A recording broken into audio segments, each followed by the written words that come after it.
Folks, there's this crazy, silly website called Newsguard, and they purport to be an authority on, what's credible news, what's not credible news.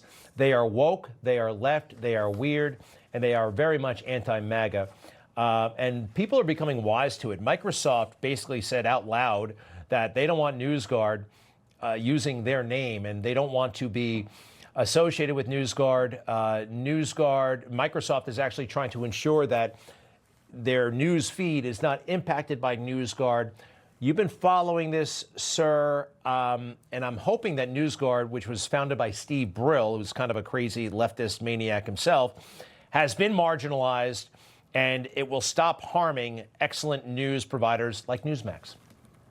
Look, I've had experience with Steve Brill going back 30 years. He's not a journalist. He's a businessman who uses journalism to serve his own financial interests, and he'll do anything to just line his pockets.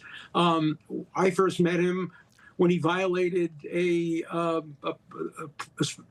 prohibition of journalism by quoting an off-the-record comment. We had lawsuits back and forth.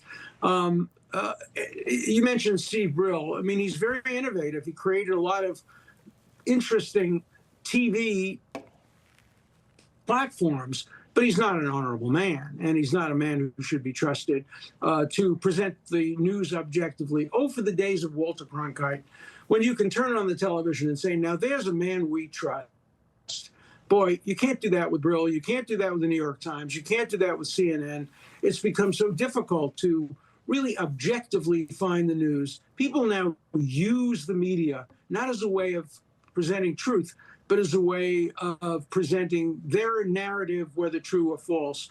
And the American public is sick and tired of it. I think one of the reasons for the election of Donald Trump was the fact that middle America said, we don't trust the media, we don't trust universities, we don't trust so many parts of what we thought might have been trustworthy. Today, objectivity is so hard to come by. And I'm hoping perhaps maybe we, in my lifetime or yours at least, will get to a return of a day where we can have trust in these important institutions. Right now, the best thing we have is a system of checks and balances. So we have everybody checking each other, and that prevents tyranny. That was one of the most brilliant innovations of our Constitution back 250 years ago.